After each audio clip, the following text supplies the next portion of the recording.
Võtan selle koha valimise võimalust. Ma istun siin, ma istun keskmine. Juba lülkiti sisse. Jaha, siis peab viisakalt kõnelema. Tere õhtust.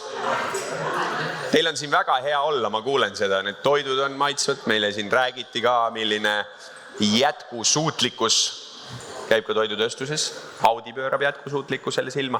Aga me oleme hästi ausad, siis mina Raiko Ausmees, meeldib tutvuda kõigiga. Minu kõrval Tarmo Klaar, võidusõidu puudega inimene. Ei ole. Ai, vabandust. Sügava. Vabandust, ja õige, jah. Ma tahan öelda, et võidusõidu haige, aga haigus on ravitav, temal on puue ei ole ravitav, see on sügav puue. Ja Margus Kiiver, kes on ka selline elav veidi leksikon, kuigi ta on endale võtnud märkmed appi, mis ta on ise koostanud, sest targal inimesel hakkab mingil hetkel ketast täis saama ja siis sa võtad endale selle ja see on abiks. Ja näed kuidagi nagu selline tänapäevasem välja ka. Kaasaegsem või? Tegelikult ma mängin siin Angry Birds hoopiski.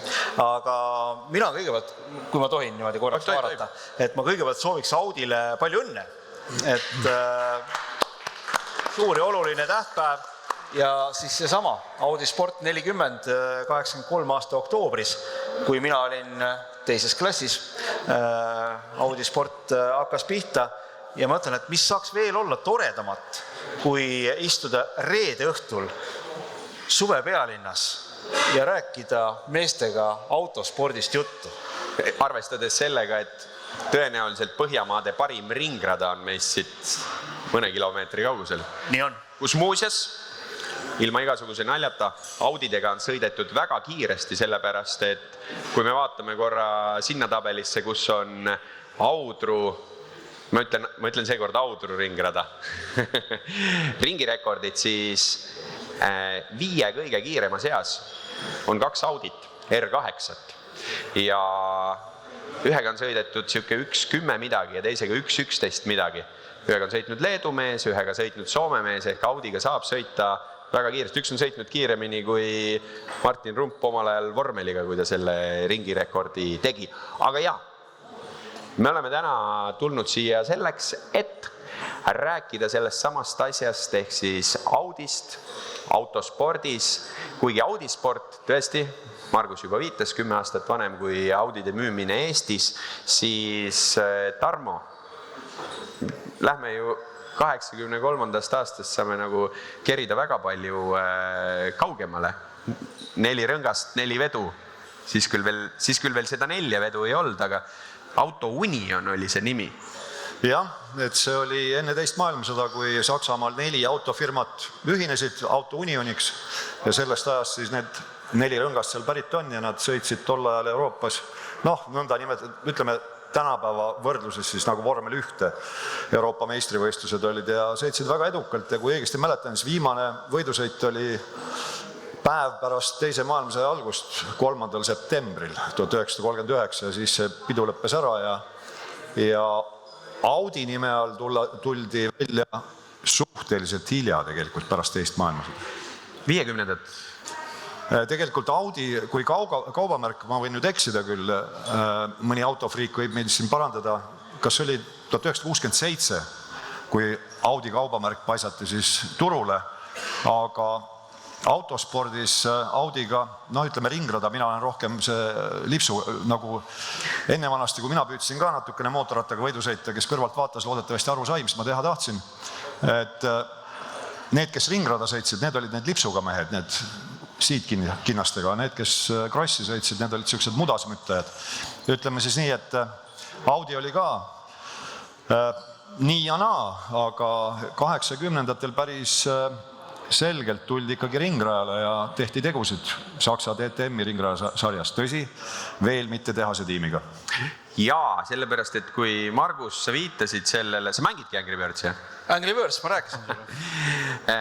Kui sa viitasid sellele, kui nii-öelda Audi Sport loodi või kus see alguse sai, siis üllatus, kuigi me kõik teame nime Audi Sport, siis selle ettevõtte nimi oli Quattro GmbH. ehk et ettevõtte nimi polnud üldse mitte Audi Sport, see Audi Sport nii-öelda ettevõtte nimene on siin 2000-ndate teema vist isegi, kui nüüd mälu peab paika.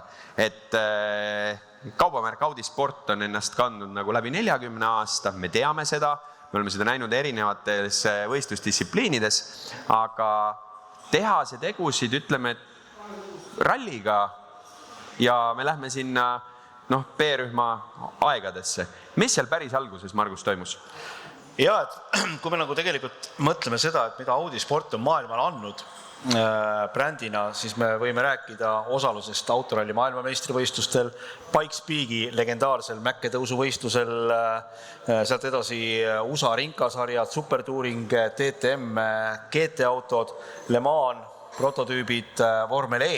Muide on üks hästi huvitav projekt, millest mina tegelikult väga palju ei tea ja loomulikult Dakar ja mõnes mõttes ongi tegelikult hea minna sinna Dakari tagasi ja minna aastasse 1980.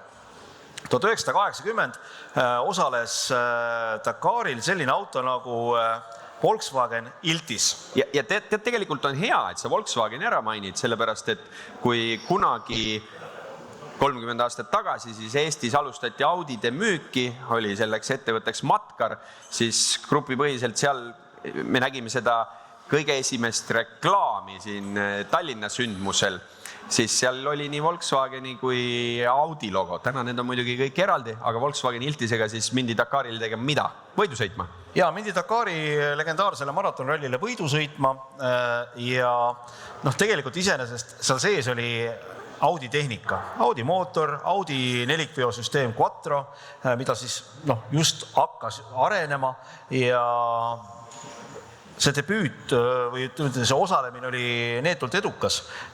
Nad said kohad 1., 2., 4. ja 9. ja 9. koha saavutanud autoroolis oli meesnime, kelle nimi on Roland Kumpert. Jätka see nimi meelde, sest me jõuame selle nime juurde juba hiljem.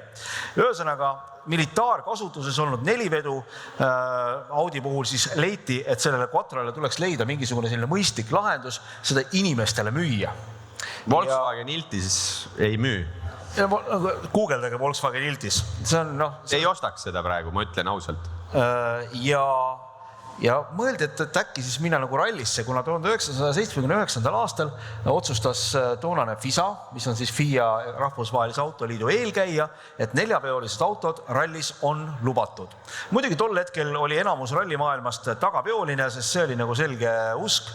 Räägiti ka sellest, et ainult tagapeoline ongi õige lahendus ja Audi tuli 81. aastal Monte Carlo rallil mõõdeti ka siis nii-öelda nagu seda stardikiirendust asfaldi peal ja see oli Audil suhteliselt võrdne teiste tagapeoliste masinatega.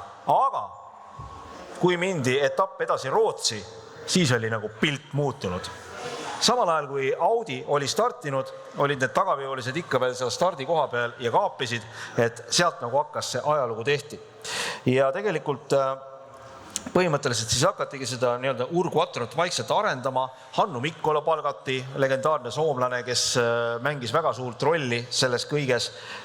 Ja 81 oligi see esimene aasta. Tiim Audina, Audi tiim oli 5, Hannu Mikkola MM-i arvestuses 3. Iseenesest polnud halb ja ikkagi suudeti seal tegelikult mingites kohtades alla jääda.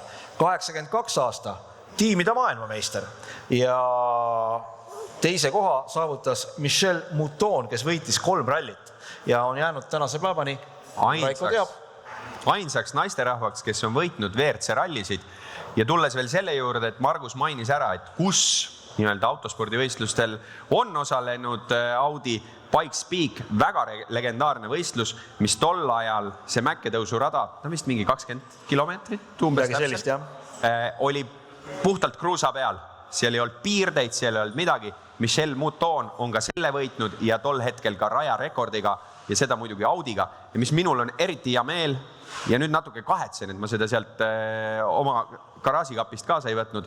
Mul on ka üks 83. aasta San Remo võidumudel, Audi muidugi, ja mul on selle katusel Michel Moutoni autogramm, ma olen temaga kohtunud, ta on 4 korral Eestis käinud. Täna Michel kas hakkab 70 saama või on 70, aga ta on FIA siis turvavaatleja ja vastutab selle eest, kui on katse peal ikkagi ulakad pealtvaatajad valetes kohtades, mida tuleb ette, siis Michel Mouton on see inimene, kes ütleb, et see katse jääb rallis ära. Kusjuures Michel Moutonist nii palju, et tema on selline huvitav inimene tänasel päeval, kes ujub vastu voolu, et kui siin igasuguseid võrdõiguslikkuse asju aetakse ja tehakse, ringrajal on ka naiste vormel, läks hingusele küll, nüüd püüakse kunstlikult jälle seda üles upitada, siis Michel Mouton on kogu aeg rääkinud, et ta ei saa aru, milleks seda vaja on. Selleks, et keegi naine jõuaks ükskõik millises autospordidistsipliinis kuhugi, ta peab võistlema parimatega. Kui te teete ühe sookeskse sarja, siis kuidas te saate tagada, et sealt tulevad parimad? Pole võimalik. Michel on ise elav tõestus. Täpselt. Ta teab, mida räägib.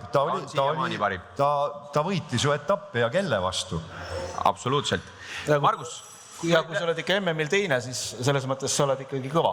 Just, ja see ei olnud suur punktide vahe tegelikult. Seal võiski jääda ühe-kahe ralli peale. Ei, 10 punkti oli kuskil vahel. Just, aga see on mõne ralli lugu, et ta oleks tulnud ka maailmameistriks. Absoluutselt. Jaa. Aga ühesõnaga, ma tegelikult väga pikalt ei tahaks sellesse nagu B-rühma ajastusse kinni jääda. B-rühm oli siis autoralli maailmas selline legendaarne aeg, mida nimetatakse ka kuldajastuks. Tootjaid oli siiamaani. Tänane selline 3 tootjaga haledus. 2,5. Jah, 2,5 selles mõttes kõik õige. Et see oli nagu selline äge aeg, aga võib-olla mõned faktid ka veel, et 83. ja 84. aastal võideti siis Audiga individuaalsed tiitlid. Hannu Mikkola ja Stig Blomqvist ja 84 tuli siis ka tootjate tiitel ja kokku suudeti võita 23 rallit ja 4 MM-tiitlit, 2 individuaalset, 2 tootja omad. Tootja oma pealtvaatajale nagu ei ütle nagu suurt midagi, aga tegelikult nagu automaailmas see tähendab väga palju. Ja ega tegelikult see pull nagu väga pikalt neil hästi ei kestnud, sest ega nagu konkurendid ei maganud. Ja samal ajal ka Audi Sport, mille eesotsas, nüüd tuletan meelde, oli siis seesama mees, kellest me siin varem ka rääkisime, Roland Kumpert, sai aru, et mudel, kus neil on suur ja raske auto, millel on 4 vedu ja mille mootor on esisillast eespool, ei saa pikalt kesta. Ja seda hammustasid läbi prantslased, Peugeot ja itaallased, Lancia, kes ehitasid keskmootoriga auto. Audi vastus sellele oli siis 84. aastaks teha lühema teljevahega auto. See tegi ainult asja hullemaks. Selles mõttes, et see asi ei püsinud ikka korralikult tee peal, ta oli ikka selles mõttes alajuhitav, need hädad ei kadunud mitte kuskile. Ja muide Stig Blomqvist, kui ta 84. aastal võitis tiitli, siis enamustel rallidel eelistas ta veel eelmisest versioonist kasutusel olevat autot, pikema teljevahega autot, sest see lihtsalt käitus paremini. Nii, ja sealt edasi siis samal ajal hakati vaikselt rääkima sellest, et ka Audi peaks tegema endale keskmootoriga auto. Aga vaat see oli teema, mis käis toonase Volkswagen Audi grupi juhtkonnale ikka täiesti vastu karva. Sellepärast, et neil oli olemas ralliautod teatavasti baseeruvad tänavasõiduautodel. Homologatsiooni aluseks on see, et neid tänavasõiduautosid on tehtud vähemalt 250. Ja kuidas me nüüd ühtäkki ütleme oma klientidele, kes on ostnud mingi teatava hulga raha eest endale Audi Quattro, et tegelikult see ei toimi. Et see ei olegi kõige parem asi. Ja, tegelikult see ei toimi. Nii, väga tore. Ja öeldi, et... Aga kuidas sa müüd keskmootoriga pereautot? Tagaistmel on mootor. Täpselt. Keskmisele perele. Jah, keskmisele perele. Muresid oli nagu palju.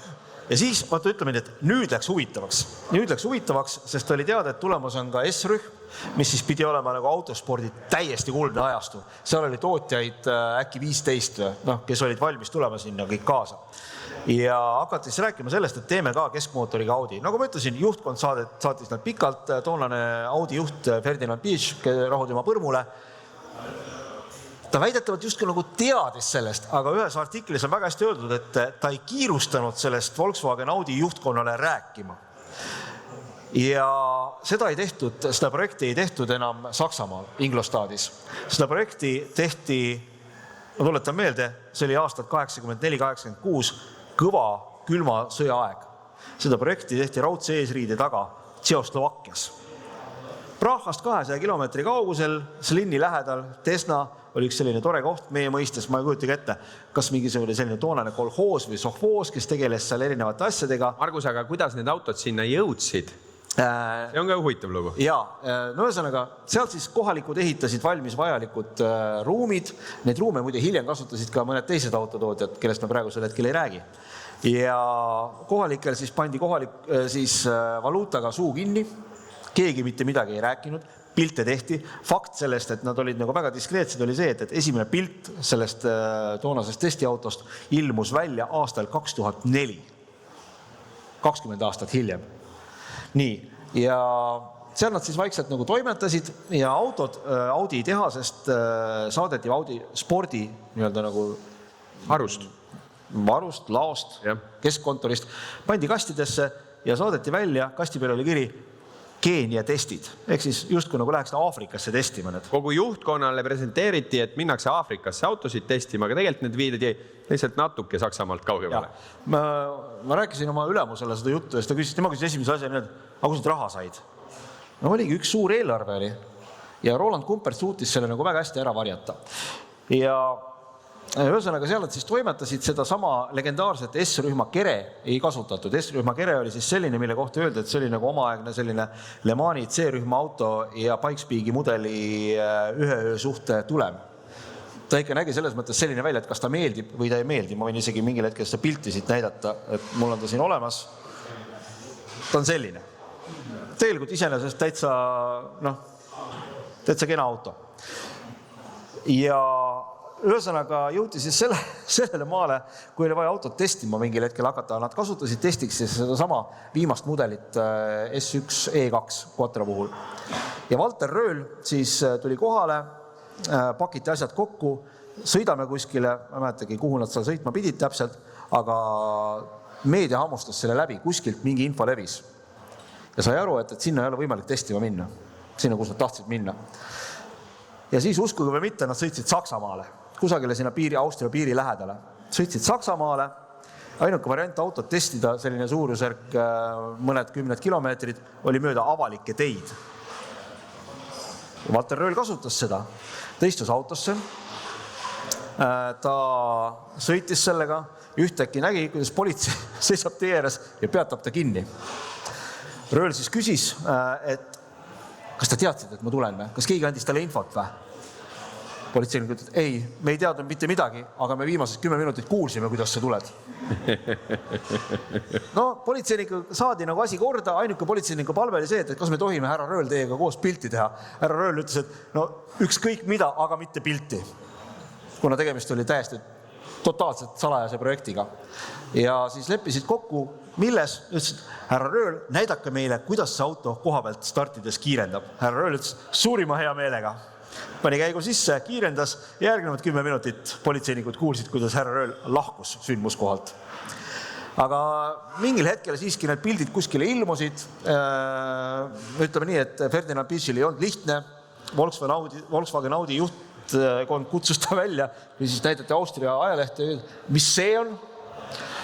Seda ei ole olemas, niisugust asja pole olnud. Ja mis juhtus see, et tegelikult Ferdinand Pichi silme all kõik need mudelid, kõik need keskmootoriga Audid hävitati. Piltlikult öeldes lasti läbi metallipurustaja. Peale ühe auto. Kui Kumperti käest küsiti, et kuidas sul õnnestus säästa üks auto, siis ütles Kumpert selle peale nii. No, me hävitasime ametlikud autod. Üks oli mitteametlik. See auto jäi alles. See auto seisab tänase päevani Audi muuseumis. Kuni aastani 2016 ei liikunud ta kordagi. Odomeetril oli tal 12 kilomeetrit, mis tõestas, et selle autoga tegelikult ei ole teste tehtud selle olemasoleva Kerega. Rööli tagasiside, isegi nende maanteetestide põhjal, oli see, et see auto oleks olnud üüber. Paraku ta ei jõudnud mitte kuskile. 86. aastal pärast Henri Toivoneni surma Lanciaga otsustas FIA, et B-rühm keelustatakse, tõmmati joon peale S-rühmale, see peletas sarjast eemale tohutult tootjaid, kaasa arvatud Audi. Audi juba tegelikult varem otsustas ära, kuna 86. aasta aprillis Portugali rallil sai surma 3 pealtvaatajat, see oli neile hea võimalus lahkuda, sest tegelikult võitnud ei olnud enam tükk aega, selle esimootoriga autoga ei olnud võimalik vastu saada Peugeot'le ja nii ta siis läkski. Et see S-rühma auto on tegelikult tal alles, see on üks äge lugu ja 2016 aasta Saksamaa Eiffeli rallishow'l see auto sõitis. Viimaste andmete kohaselt on selle autoga sõitnud maailmas kokku 6 inimest. Üks nendest on Walter Rööl, 6.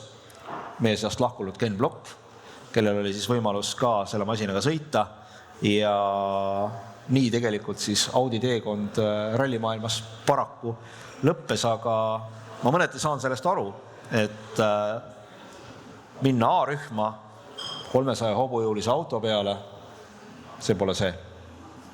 Kas nüüd jõuame sujuvalt ringrajale või? Ma tahtsingi öelda, et Tarmo, nüüd on see koht, kus mudaseist tullakse ära, pannakse lips ette. Valged kindad kätte. Valged kindad kätte, on ju. Valge särk selge ilusasti. Ja Audi otsustab, et me ei jäta spordi tegemist, me lihtsalt tuleme rallist ära. Me läheme asfaldile, me teeme seda, me kavatseme seda teha hästi. Kuhu liiguti, mis olid need esimesed valikud? No tehase tasemel liiguti siis sportprototüüpide juurde. Need on siis need autod, millega sõidetakse Le Mani 24 tunni sõidul selle kõrgema tiitli eest. Ja projekti alustati 1999 ja kui õigesti mäletan, siis juba aastal 2000 võideti. Ja minul oli rõõm ja au olla tunnistajaks küll USAs aastal 2003, kui mul vanem poeg sai seal Tõnis Kasemetsaga ühes võistkonnas sõita Vormel Ford 2000 sarja viimasel etapil Rõud Atlantal. Ja Rõud Atlantal peetakse igal aastal Petit Le Mans, see on siis väike Le Mans, mis on 10 tundi. Ja seal oli siis rajal ka see Audi. Ja tol ajal oli kasutusel V8 mootor, kui õigesti mäletan 3,6 liitrit turbo otse sissepritsega ja nüüd jõuame selleni, et just see 24 tunni sõit tänasel päeval on nüüd selline võistlussari, kus hästi palju proovitakse igasuguseid uuendusi. Ja tol ajal siis oligi see midagi täiesti uut, jälle need tähekombinatsioonid, mida erinevad autotootjad kasutavad, mis ta on siis Volkswagen Audi grupil on see TFSI. Ja? Just see, mida te olete ilmselt ka mõne oma auto peal näinud, siis see asi arendati välja ringrajaspordil. Ringrajas, nende sportprototüüpidel. Ja muidu ringrajal, Audiga sõideti ikka, et sõideti DTM-is, see on siis Saksa turismiautode ringrajasõit, katusega autod. Olidki põhimõtteliselt seeriautod juba, kas 84 see sari algas, aga seal ei olnud otsest tehase tiimi kuskil taga. Ja siis, kui see sportprototüüpidega asi läks lahti ja oli edukas, siis ühtäkki otsustati aastal 2003, et nüüd on aeg siis DTM-i ka tulla oma päris Audi tehase võistkonnaga. Ja kui Le Manis võeti 16 hooaja jooksul Audi sportprototüüpidega 13 Le Mani 24 tunni sõidu võitu, siis ega DTM-is ka lahjad ei oldud. Kokku, kui õigesti mäletan, tuli ära 6 tiitlit. Ja ütleme seal Le Mani 24 tunni sõidu osas on jällegi see, et Audi oli omaette teeraja ja siin teel siia me värskendasime kõik kolmekesi omavahel mälu, et Audi tõi ringrajale turbodiiselmootorid, see TDI, samamoodi. V12, V10. V12, just. V12, 5,5 liitrine mootor ja see oli mega. See oli uskumatu, et mis mõttes nagu diisel võidusõitu nalja teete või. Aga nagu öeldakse, hilisem oli kõik ajalugu ja Audi selles mõttes jällegi teerajaja, et oma viimased 3 tiitlit Le Manis võeti hübriidautoga. Et 2012 kuni 2014, kui mälu mind ei peta, et siis tuldi rajale hübriidautoga jällegi, enne teisi ja edukalt. Nii et nüüd ollakse siis nii kaugel, et ei olnud enam vormel 1 lävepakul, vaid 2026 leping on sõlmitud, vähemusosalus esialgu ostetud ja Audi siis vahetab välja, mõningas mõttes ülekantud tähenduses vahetab välja Sauberi võistkonnas Alfa Romeo ja alates 2026. aastast liitub siis vormel 1 sarjaga mitte uus võistkond füüsiliselt, vaid uue nimega võistkond Audi vormel 1. Ja jällegi käivad nüüd kõvad spekulatsioonid, et kes võiksid olla seal need sõitjad, sellepärast et jällegi, kui me siin omavahel arutasime, tuleme sinna Le Mani juurde tegelikult nende sõitjate juurde ma tahtsingi tulla selle juurde, et just, sest et seal on ka väga õigete meeste nimedega automudelid seal vitte. jah, et Audi, kui ta on tulnud võidusõitu, siis ta ei ole tulnud sinna nalja tegema, ei tehniliselt, ei meeskondlikult, vaid on palgatud saadaolevad parimad sõitjad. Ja Audi 24 tunni sõidus näiteks Mr. Le Mans, Tom Kristensen, kes on ka siin Audrus käinud sõitmas. 9-kordne Le Mani võitja, palun väga. Meie põhjanaaber JJ Lehto, vormel 1 tuntud vend, samamoodi Le Mani 24 tunni sõiduvõitja ja palju teisi, nii et me võime põigata ka tegelikult korraks ju rallikrossi. Ekströmi X1 tiim, see oli siis Audi S1, millega sõideti. Mattias Ekström, kes oli DTM-i meister Audiga. Just, ja see ei olnud küll tehase tiim, sest see oli Mattiase enda tiim, aga see oli tehase toega tiim, kus jällegi vaadati, et on mees, kes suudab, me toetame seda ja võeti tiitel. Ja absoluutselt nõus ja tegelikult Audi spordi puhul ongi olnud see, et üks asi on see, mida nad ise teevad, et kui nad nagu lähevad tehase meeskonnale välja.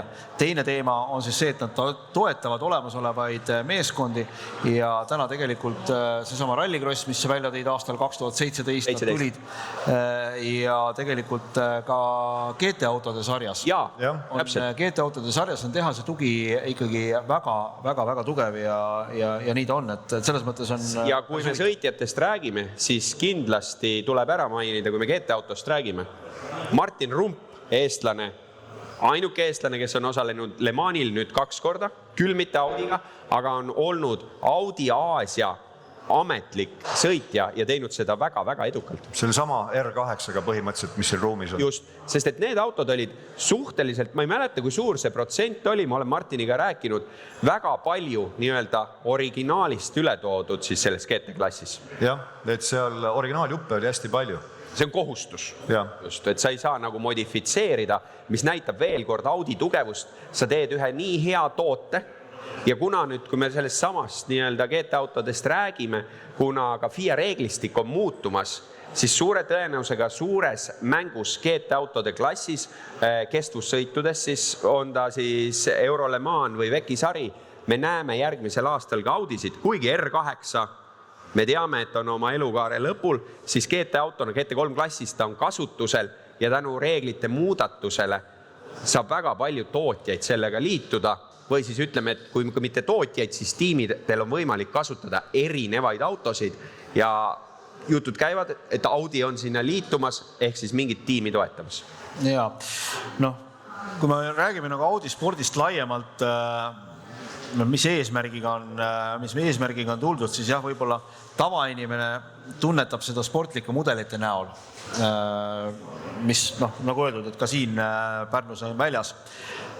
Ja teine asi tegelikult, mida nad nagu mootorispordist hästi palju on otsinud, on see, et nagu siin Tarmogi tõi välja selle turbodiisli, siis me alustasime DFSI, et kõik erinevad tehnoloogiad on olnud need, mida on katsetatud mootorispordis. Et kui ta juba seal peab vastu nendele väga nõudlikele tingimustele, siis on ilmselt võimalus neid hakata ka tavaelus aina rohkem ja rohkem integreerima oma mudelitesse ja see on tegelikult selline üks suund olnud. Teine suund on olnud turundussuund. Et ega tegelikult, nagu ma ütlesin, et kui ralli ajal nad tahtsid sealt rallimaailmast välja, sest nad nägid, et nad ei saa selle olemasoleva autoga enam nende keskmootoriga masinate vastu. Ja nad ütlesid tegelikult, et pagan, et itaallased ja prantslased, et need valetavad, nad tegelikult sellised, neil ei ole need päris autod, 205 ei ole selline ja Lancia ei ole selline, siis oligi nagu see, et selline... Sest mida konkurendid tegelikult ju tegid, oli see, et homologeeringu jaoks 250 autot toodetigi valmis, aga see ei ole ju tegelik seeria tootmine. Jaa, nõus. Ja tegelikult, kui sealt mindi edasi Ameerikasse, Ameerika tegelikult Audi jaoks meeletult oluline turg, suur, ja sinna mindi siis ringrajale, mindi Audi 200-ga. ja jätkata selle sama Quattro teemaga, sellepärast, et see oli juba usaldusväärne, see juba toimis ja see, et seal oli mootor linas, see nagu seal maailmas nagu väga isegi ei määranud, et nad said hakkama, nad Trans-Ami sarjas kohe sinna minnes ka esimesel aastal võitsid, et kõik need asjad tegelikult on hästi selgelt, ütleme nii, et on Audi turundusosakond ja Audi Sport käivad niimoodi väga tihedalt käsikäes, nii nagu tegelikult peabki käima. Ja see on nagu selline üks turunduskanalitest, mis siis pakub emotsiooni võib-olla vähe rohkem, kui seda pakub üks tavamudel.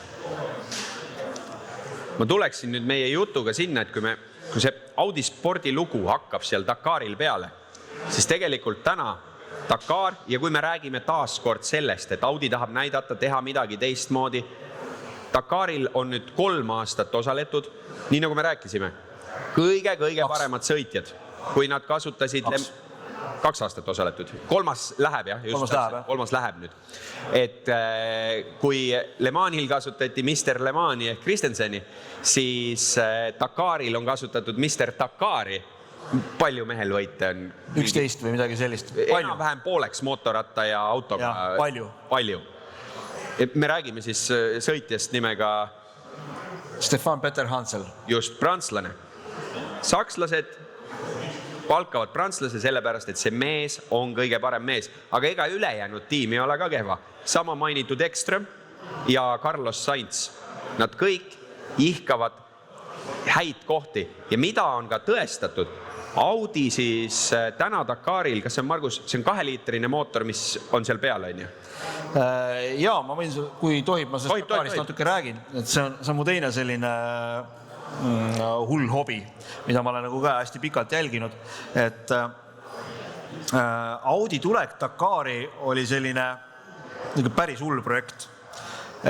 Kui nad 2022 startisid, siis tegelikult ma arvan, et see päris nii ei ole, see on ilus jutt, et turunduses meeldib inimestele juttu ka rääkida, aga ma arvan, et suures plaanis see on õige. 18 kuud, nii-öelda, ütlevad 18 kuud ideest kuni stardini. Ja nad lõid siis Dakari võistlusauto, mille nimetuseks oli RS6 e-tron. See on siis... Neid mudeleid saab ka seal vitriinis näha? Nad küll ütlevad, et see on esimene elektrijõul Dakari läbinud auto, aga siin nad paraku eksivad. Lätlased tegid seda juba varem. Oscari nimelise autoga, aga tunduvalt tagasihoidlikumalt. Ja tegemist on siis masinaga, millel oli kummagi silla peale pandud või kummagi silla peale arvestatud üks elektrimootor. Need elektrimootorid kokku suutsid toota hobujõudude mõistes 671 hobujõudu ja oli ka kaasas siis üks TTM-i R5 auto pealt võetud selline 2-liitrine turbo, seesama TFSI, millest me rääkisime. Just, Tarmo, seal on üks huvitav asi. TTM-il mootori pöörded on piiratud kuhu? 8500 olid omal ajal. 8500, aga Dakaril, kuna sisepõlemismootor on just kui teisejärguline, ta on elektri tootmiseks, siis see tegelikult väga võimekas TFSI mootor tuksub seal mingi 4000 pöördega. Jah, 4000 kuni 6000 on siis see, mille peal ta tuksub ja tarkvara, see auto on nagu, see on nagu arvuti. Ja see auto siis tegelikult ise reguleerib, et millal on elektrit vaja, sest puhtalt nende akudega sa ikkagi seda 8000 kilomeetrit läbi ei kütta. Ja siis see TFSI mootor vaikselt genereerib seal elektrit nendel hetkedel, kui selleks vajadust tekib ja selline ta valmis sai. Müstilised videod, kus minnakse niimoodi mäest üles, kus teised ei suuda. Sest tänu sellele samale elektriteemale jälle igasugused raskuskestmed ja nii edasi, hoopis teine dünaamika kogu selles sõidukis kui ükskõik millisel teisel tiimil, kes täna Dakari sõidab. Aga ma julgen siin seltskonnas öelda ka seda, et tegelikult see on nüüd üks projekt, millega Audi on näppu lõiganud. Nad olid algusest peale hädas sellega, et see auto on liiga raske. Tõsi. See auto oli liiga raske kogu selle akupaki ja kõige muu pärast. Ja nad läksid ka seda teed, et nad üritasid amortisaatorite arvelt autot natukene kergemaks teha, nad võtsisid igalt poolt. Kui traditsiooniliselt Dakari autol on ühe nii-öelda nagu siis ratta kohta 2 amorti, siis nemad läksid 1 amordiga. Esimesel aastal tegelikult väga palju selliseid jamasid oligi vedrustuse purunemise tõttu. Tehnika pidas vastu, elektroonika pidas vastu, see elektrisüsteem, mida nagu kõik arvasid, et nad tulevad hullusega, see töötas, aga mehaanika. Ma teen vahepeal siin kohaloleku kontrolli, mis te arvate? Kui ühesõnaga mitu meetrit juhtmeid on ühes Dakari Audis. 12 kilomeetrit on veel, sealt tuleb keda vastuseid. Palju? Väga punktuaalne, aga täiesti vale. 4 kilomeetrit, 2,5 miili juhtmeid on siis sinna autosse kokku keritud. Ja sa võid ette ainult kujutada. Debüüt tegelikult 2022 oli päris kõva. 4 katsevõitu, 14 poodiumi kohta ja Mattias Ekström suutis saada lõppkokkuvõttes 9. koha. Järgmine aasta, täpsemalt öeldes siis see aasta, täielik katastroof. See läks nagu kõik valesti, mis minna sai. Tegelikult see oli ainult tehniline. See oli üks koht, kus Stefan Peterhanseli kaardilugeja selg sai viga. Samas kohas eksis Carlos Sainz. Ja lõpuks vist oligi jälle, et Ekström tuli lõpuni. Et see on paraku mootorispordi osa. Ja me jõuame kahjuks sinna, et aasta 2024 Audile Dakaril on viimane. Kas nad teadlikult tahtsid sealt välja minna? Raske öelda. Aga neil on praegusel hetkel väga hea öelda, see sama asi, millest Tarmo rääkis. Aastal 2026 me siseneme F1, me suuname kõik Audi spordiressursid sinna, me tõmbame maha GT meeskondade ja TTM-i erameeskondade tehase tuge, me keskendume F1-le, mis iseenesest, Tarmo, ma arvan, on hea, sest me ei taha näha Audit situatsioonis, kus ta on seal sõitmas võidu Haasi, Williamsiga. Me tahaksime näha teda tegelikult ju seal ikkagi eesotsas ja see, et nad nii palju varem otsustasid, et nad liituvad, see annab neile tegelikult aega kohanduda 2026 aasta uute reeglitega. Jah, on tulemas uued mootorireeglid, keegi neid veel näinud ei ole, alles läbirääkimised käivad, aga see oli muuhulgas üks põhjus, siis, miks Audi oli nõus liituma Vormel 1-ga. Ja nüüd on see huvitav, et tegelikult Saubri võistkond baseerib ju Šveitsis, et kui lõviosa Vormel 1 võistkondi on Inglismaal, siis palju meil on? 2 tükki on Itaalias. Jah. Siis 1 on Šveitsis, kus mootorisport, tähendab autode ringrajasõit, mootorrataste ringrajasõit on keelatud siiamaani. Pärast 1955. aasta Le Mani 24 tunni sõitu. Šveitsi kaardimeistrivõistlusi sõidetakse Prantsusmaal. Jah. Aga küll on seal need mäkketõusuvõistlused, mis on eraldi stardist. Et nüüd ongi küsimus selles, et kas Audi tegi sellise kavala lükke, et osteti nii-öelda keha, juriidiline keha või ostetakse siis, sellepärast et see ostumüügiprotsess on käimas veel ja hakkab see võistkond tegelikkuses baseeruma siis Saksamaal või mismoodi see asi välja hakkab nägema, ei tea.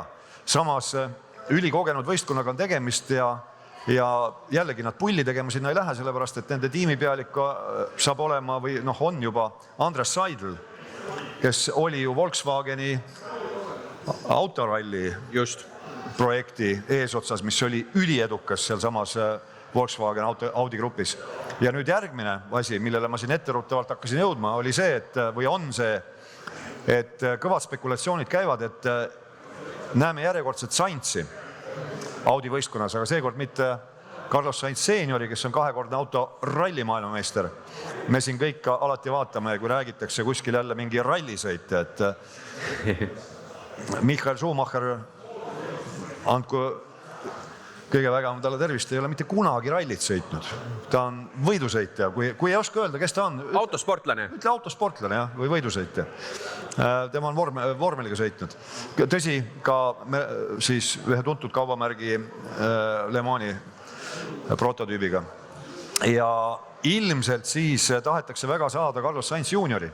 Ja seal on jälle otsesed põhjused, sest noormees on jätkuvalt noor, tal on tohutu kogemus erinevate Vormel 1 võistkondadega, ta on välja kasvanud Red Bulli programmist ja nüüd on ta ka võidumees, tal on 2 etapi võitu ette näidata. Ausad, ega geenid maksavad midagi? Ja antud juhul tõesti, sellepärast neid näiteid on küll, kus geenid on päritud ilmselt kelleltki teiselt, aga mitte isalt, kes oli võidusõitja. Et saame näha siis, et kes seal see sõitja saab olema ja veel kord, et Audi ei lähe kaotama, Audi on alati püüdnud kohe, nagu inglisekeelne väljend on, et